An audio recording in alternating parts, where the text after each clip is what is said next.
28वां अध्याय। पुरज्जन को स्त्री योनि की प्राप्ति और अविज्ञात के उपदेश से उसका मुक्त होना।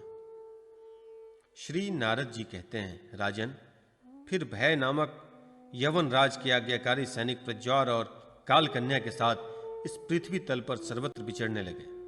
एक बार उन्होंने बड़े वेग से बूढ़े सांप से सुरक्षित और संसार की सब प्रकार की सुख सामग्री से संपन्न पुरज्जनी को घेर लिया। तब जिसके चंगुल में फंसकर पुरुष शीघ्र ही निस्सार हो जाता है, वह कालकन्या बलात्कार से उस पुरी की प्रजा को भोगने लगी। उस समय वे यवन भी कालकन्या के द्वारा भोगी जाती हुई उस पुरी में चारों ओर भिन्न भिन्न द्वारों में घुसकर उसका विध्वंस करने लगे। पुरी के इस प्रकार पीड़ित किए जाने पर उसके स्वामित्व का अभिमान रखने वाले तथा ममताग्रस्त बहुकुटुंबी राजा पुरज्जन को भी नाना प्रकार के कलेश सताने लगे। काल कन्या के आलिंगन करने से उसकी सारी श्री नष्ट हो गई और अत्यंत विषयाक्त होने के कारण वह बहुत दीन हो गया। उसकी विवेक शक्ति नष्ट हो गई। गंधर्व और यवनों ने बलात्कार से उसका सारा ऐश्वर्य लूट लिया। उसने देखा कि सारा नगर भ्रष्ट नष्ट हो गया है। पुत्र पौत्र भृत्य और आमत्य वर्ग प्रतिकूल होकर अनादर करने लगे हैं। स्त्री स्नेह शून्य हो गई है। मेरी देह को काल कन्या ने वश में कर रखा है और पांचाल देश शत्रुओं के हाथ में पड़कर भ्रष्ट हो गया है। यह सब देखकर राजा पुरज्जन अपार चिंता में डूब गया और उसे उस विपत्ति से छुटकारा पाने का कोई उपाय न दिखाई दिया। काल कन्या ने जिन्हें निस्सार कर दिया था, उन्हीं भोगों की लालसा से वह दीन था। अपनी पारलौकिक गति और बंधुजनों के स्नेह से वंचित रहकर उसका चित्त केवल स्त्री और पुत्र के लालन पालन में ही लगा हुआ था। ऐसी व्यवस्था में उसने बिछोड़ने की इच्छा न होने पर भी उसे उस पुरी को छोड़ने के लिए बाध्य होना पड़ा, क्योंकि उसे गंधर्व और यवनों ने घेरे रखा था तथा काल कन्या ने कुचल दिया था। इतने में ही यवनराज भय के बड़े भाई प्रज्वार ने अपने भाई का प्रिय करने के लिए उस सारी पुरी में आग लगा दी। जब वह नगरी जलने लगी, तब पुरवासी सेवक वृंद, संतान वर्ग और कुटुंब की स्वामिनी के सहित कुटुंब वस्तल पुरज्जन को बड़ा दुख हुआ। नगर को काल कन्या के हाथ में पड़ा देख उसकी रक्षा करने वाले सर्प को बड़ी पीड़ा हुई, क्योंकि उसके निवास स्थान पर भी यवनों ने अधिकार कर लिया था और प्रज्वार उस पर भी आक्रमण कर रहा था। जब उस नगर की रक्षा करने में वह सर्वथा असमर्थ हो गया, तब जिस प्रकार जलते हुए वृक्ष के कोटर में रहने वाला सर्प उससे निकल जाना चाहता है, उसी प्रकार उसने महान कष्ट से कांपते हुए वहां से भागने की इच्छा की। उसके अंग प्रत्यंग ढीले पड़ गए थे तथा गंधर्वों ने उसकी सारी शक्ति नष्ट कर दी थी। अतः जब यवन शत्रुओं ने उसे जाते देखकर रोक दिया, तब वह दुखी होकर रोने लगा। गृहासक्त पुरज्जन देह गेहादि में मैं मेरेपन का भाव रखने से अत्यंत बुद्धिहीन हो गया था। स्त्री के प्रेम पाश में फंसकर वह बहुत दीन हो गया था। अब जब इसमें बिछोड़ने का समय उपस्थित हुआ, तब वह अपने पुत्री, पुत्र पौत्र, पुत्र वधू, दामाद, नौकर और घर खजाना तथा अन्याय जिन पदार्थों में उनकी ममता भर शेष थी, उसका भोग तो कभी का छूट गया था। उन सब के लिए इस प्रकार चिंता करने लगा, हाय, मेरी भार्या तो बहुत घर गृहस्थी वाली है। जब मैं परलोक को चला जाऊंगा, तब यह असहाय होकर किस प्रकार अपना निर्वाह करेगी। इसे इस बाल बच्चों की चिंता ही खा जाएगी। यह मेरे भोजन किए बिना भोजन नहीं करती थी और स्नान किए बिना स्नान नहीं करती थी। सदा मेरी ही सेवा में तत्पर रहती थी। मैं कभी रूठ जाता था तो यह बड़ी भयभीत हो जाती थी और झिड़कने लगता था तो डर के मारे चुप हो जाती थी। मुझसे कोई भूल हो जाती थी तो यह मुझे सचेत कर देती थी। मुझ में इसका इतना अधिक स्नेह है कि यदि मैं कभी परदेश चला जाता तो यह विरह व्यथा में सुख कर कांटा हो जाती थी। यूं तो यह वीर माता है, तो भी मेरे पीछे क्या यह गृहस्थाश्रम का व्यवहार चला सकेगी। मेरे चले जाने पर एकमात्र मेरे ही सहारे रहने वाले ये पुत्र और पुत्री भी कैसे जीवन धारण करेंगे। ये तो बीच समुद्र में नाव टूट जाने से व्याकुल हुए यात्रियों के समान बिलबिलाने लगेंगे। यद्यपि ज्ञान दृष्टि से इसे शोक करना उचित न था, फिर भी अज्ञानवश राजा पुरज्जन इस प्रकार दीन बुद्धि से अपने स्त्री पुत्रादि के लिए शोकाकुल हो रहा था। इसी समय उसे पकड़ने के लिए वहां भयानक यवन राजा धमका।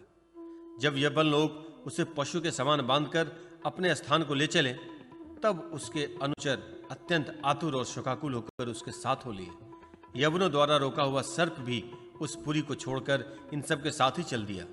उसके जाते ही सारा नगर छिन्न भिन्न होकर अपने कारण में लीन हो गया। इस प्रकार महाबली यवन राज के बलपूर्वक खींचने पर भी राजा पुरज्जन ने अज्ञानवश अपने हितैषी एवं पुराने मित्र अविज्ञात का स्मरण नहीं किया। उस निर्दयी राजा ने जिन यज्ञ पशुओं की बलि दी थी, वे उसकी दी हुई पीड़ा याद करके उसे क्रोधपूर्वक कुठारों से काटने लगे। वह वर्षों तक विवेकहीन अवस्था में अपार अंधकार में पड़ा निरंतर कष्ट भोगता रहा। स्त्री की आसक्ति से उसे यह दुर्गति हुई थी। अंत समय में भी पुरज्जन को उसी का चिंतन बना हुआ था। इसलिए दूसरे जन्म में वह नृप श्रेष्ठ विदर्भ राज के यहाँ सुंदरी कन्या होकर, जब यह विदर्भ नंदिनी विवाह योग्य हुई तो विदर्भ राज ने घोषित कर दिया कि इसे सर्वश्रेष्ठ पराक्रमी वीर ही ब्याह सकेगा। तब शत्रुओं के नगरों को जीतने वाले पांडे नरेश महाराज मलध्वज ने समर भूमि में समस्त राजाओं को जीतकर उसके साथ ब्याह किया। उससे महाराज मलध्वज ने एक श्यामलोचना कन्या और उससे छोटे 7 पुत्र उत्पन्न किए, जो आगे चलकर द्रविड़ देश के 7 राजा हुए। राजन, फिर उनमें से प्रत्येक पुत्र के बहुत बहुत पुत्र उत्पन्न हुए, जिसके वंशधर इस पृथ्वी को मनवंतर के अंत तक तथा उसके बाद भी भोगेंगे। राजा मलयध्वज की पहली पुत्री बड़ी व्रतशीला थी। उसके साथ अगस्त ऋषि का विवाह हुआ। उससे उनके दृढ़च्युत नाम का पुत्र हुआ और दृढ़च्युत के इधमुवाह हुआ।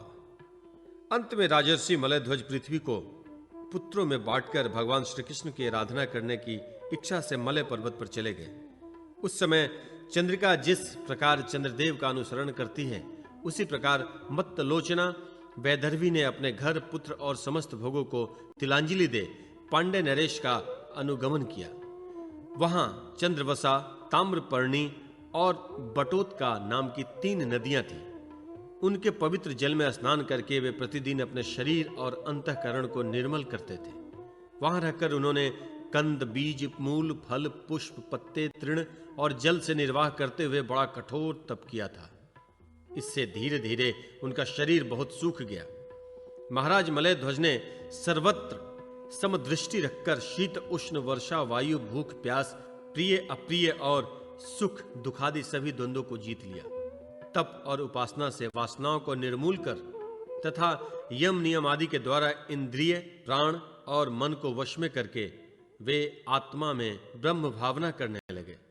इस प्रकार 100 दिव्य वर्षों तक अस्थाणु के समान निश्चल भाव से एक ही स्थान पर बैठे रहे। भगवान वासुदेव में सुदृढ़ प्रेम हो जाने के कारण इतने समय तक उन्हें शरीर आदि का भी भान न हुआ। राजन, गुरु स्वरूप साक्षात श्री हरि के उपदेश किए हुए तथा अपने अंतःकरण में सब ओर स्फुरित होने वाले विशुद्ध विज्ञान दीप से उन्होंने देखा कि अंतःकरण की वृत्ति का प्रकाशक आत्मा स्वप्राणावस्था की भांति देहादि समस्त उपाधियों में व्याप्त तथा उनसे पृथक भी हैं। ऐसा अनुभव करके वे सब ओर से उदासीन हो गए। फिर अपनी आत्मा को परब्रह्म में और परब्रह्म को आत्मा में अभिन्न रूप से देखा और अंत में इस अभेद चिंतन को भी त्याग कर सर्वथा शांत हो गए। राजन, इस समय पति परायणा वैदर्भी सब प्रकार के भोगों को त्याग कर अपने परम धर्मज्ञ पति मलध्वज की सेवा बड़े प्रेम से करती थी। वह चीर वस्त्र धारण किए रहती। व्रत उपवास आदि के कारण उनका शरीर अत्यंत कृश हो गया था और सिर के बाल आपस में उलझ जाने के कारण उनमें लटें पड़ गई थी। उस समय अपने पतिदेव के पास अंगार भाव को प्राप्त धूम रहित अग्नि के समीप अग्नि की शांत शिखा के समान सुशोभित हो रही थी। उसके पति परलोक वासी हो चुके थे, परंतु पूर्ववत स्थिर आसन से विराजमान थे। इस रहस्य को न जानने के कारण वह उनके पास जाकर उनकी पूर्ववत सेवा करने लगी। चरण सेवा करते समय जब उसे अपने पति के चरणों में गर्मी बिल्कुल नहीं मालूम हुई, तब तो वह झुंड से बिछुड़ी हुई मृगी के समान चित्त में अत्यंत व्याकुल हो गई। उस बीहड़ वन में अपने को अकेली और दीन अवस्था में देखकर वह बड़ी शोकाकुल हुई और आंसुओं की धारा से स्तनों को भिगोती हुई बड़े जोर जोर से रोने लगी। वह बोली, राजर्षि, उठिए उठिए, समुद्र से घिरी हुई यह वसुंधरा लुटेरे और अधर्मियों और राजाओं से भयभीत हो रही है। आप इसकी रक्षा कीजिए। पति के साथ वन में गई हुई वह अबला इस प्रकार विलाप करती पति के चरणों में गिर गई और रो रो कर आंसू बहाने लगी।